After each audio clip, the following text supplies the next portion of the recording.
Hello everyone, welcome to another session. Wanted to do another environmental piece here with a sci-fi element to it.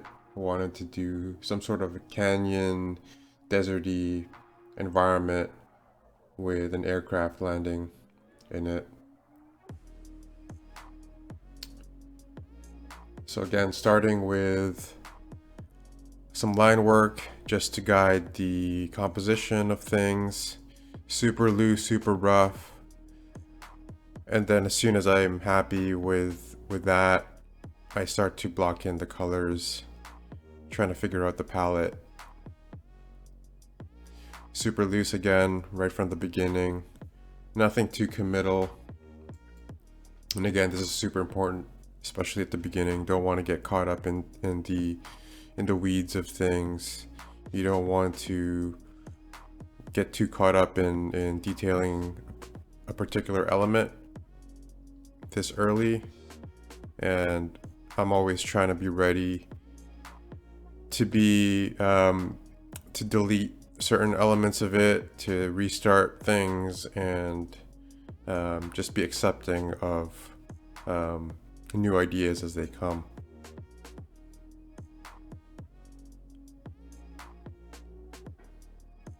So one of the themes that I want to cover today is, as you create art, there's a lot of times in there, and I've mentioned this in previous videos, where there's little sort of happy accidents and little victories, small victories, that is worth chasing.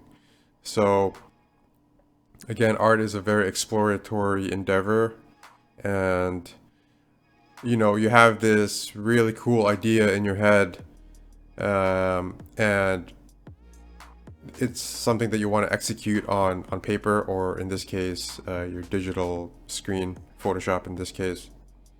And you want that sort of realized, right? But one of the really cool things about art is it never really, at least for me, it never really ends up the way that I had imagined it. And it kind of takes its own life. It kind of ends up telling you what it wants to be. So you kind of set the parameters at the very beginning. You have a sort of an overall direction that you want to take things. But then I've always found that the end result is a little bit different from what I had imagined in my mind, and it always kind of takes a life on its own. And that's a really cool thing, and it's something that I think every artist should embrace. And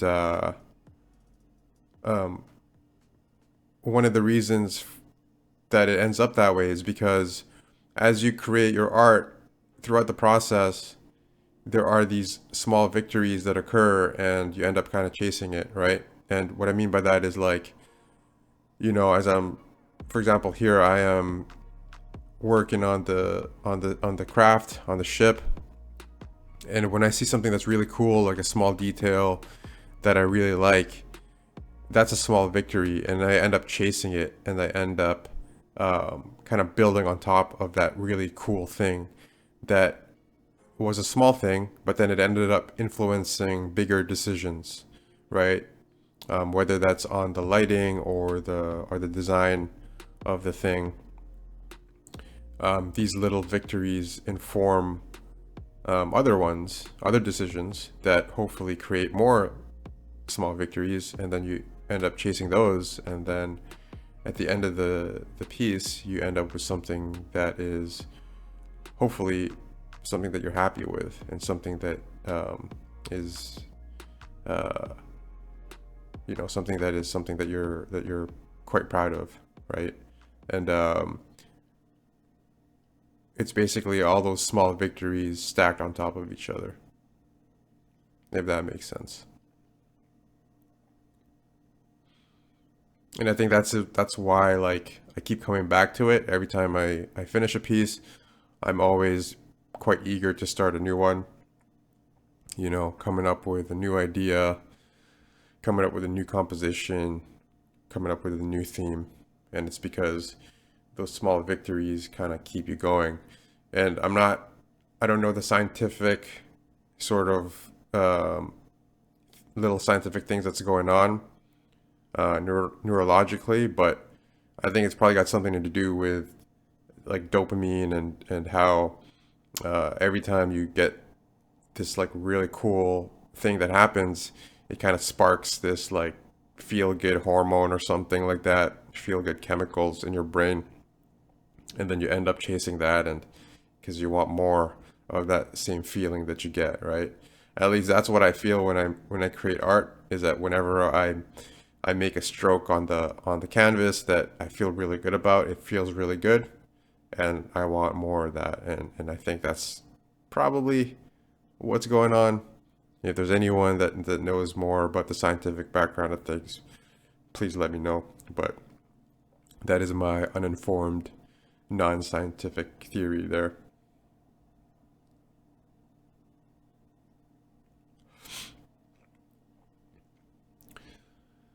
So yeah, at this point in the piece here, the composition started feeling really good. Again, if you look at the very beginning of the video, the um, where I blocked out the colors, it's pretty much the same thing, you know. But now I've added details to it, like so I've set the value groups within the foreground, the background, and the midground, and the focal point, which is the ship. And I've just really detailed it out. So I in the very beginning there, I've set like the rules for it, the value groups, and what value range that I can play within, the hues that are within those uh, those layers, and then I just really like chip away at it and really expand it and add details to it, right? So at this point, I'm really just going in there and really playing around and adding details to to the elements. And again, the use of detail is something that I think is a very powerful thing. Um, so again, I want the eye to be focused on the ship and perhaps some of the foreground here. Um, and that's where I kind of really concentrated um, the brushstrokes, right? So that's where I've really put a lot more effort into defining the details on there, on the ship, on the character in the front there. But I haven't really done the same thing for the background because it really just serves as a hint. It's not really something that I wanted to for you to pay attention to, right? Kind of really just like sets the context for things. You kind of, even with a few brush strokes in the clips in the back there, you kind of get the point of what it is, and it really just does the job, and nothing more is required at that point. So I think detailing is definitely a powerful tool to kind of like really frame and lead the eye to wherever you want it to be led towards.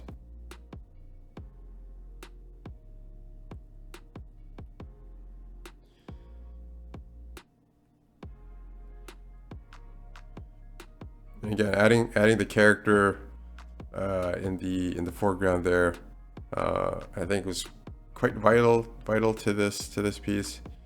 Um, I think from a storytelling perspective, it kind of just makes you curious as to who he is and what he's doing there. Um, Also, technically speaking, it kind of like really um, provides a sense of scale. Without a character there, you wouldn't know how big the ship is. And compositionally, it just really frames the focal point, which is the ship again. So you have on the left side there, you have the little mound, and then you have the character on the right side, and then right in the middle of it is the ship. So I wanted to use that as a tool to really frame the focal point. color wise, I also wanted to use, like the warm hues of the sand there, the orange and the yellows. And then at the foreground, I wanted it to be a little bit more cool, a little bit of green.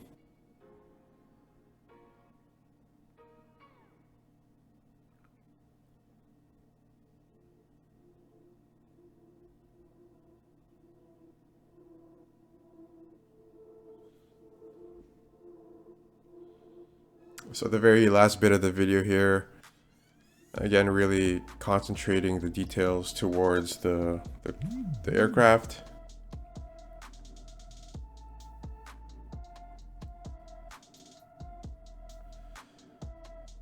And yeah, again, I want to emphasize the importance of not zooming in until you need to. So I think, again, this is the first time that I've zoomed in to something in this piece, because I think it's like a really powerful tool, actually, like to just paint on the canvas as far back as possible.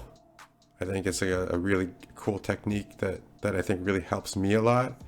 It kind of really allows me to stay focused on the big picture and not worry about, like making perfect strokes every time. And I think that's one of the struggles that I've always had, is like I get bothered by imperfection, and I think that's something that you need to shed, because it's a trap, right? It's like you dig yourself into a hole if you focus too much on the details way too early. Yeah, it's like a really, I think it's not an efficient way of doing things.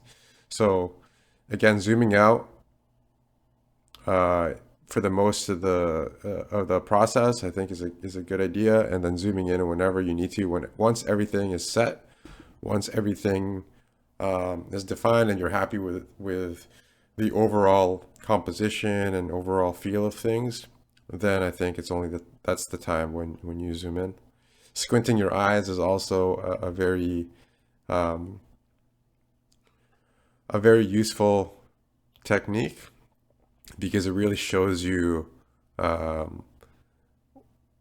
like the overall feel of things without focusing too much on the details.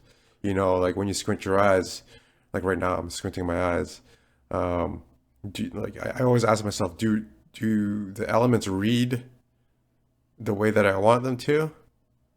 Like, are the values correct in that the highest contrast is applied to the focal point? Stuff like that, right? Squinting your eyes and zooming out I think are very useful things, and you should do it as often as possible as you paint.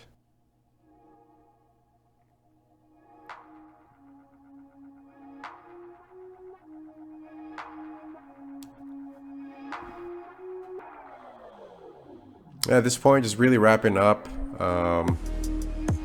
Yeah, if there's any questions or anything that you want covered in more detail, please let me know. Hope you enjoyed this video. Hope you learned something. See you next time.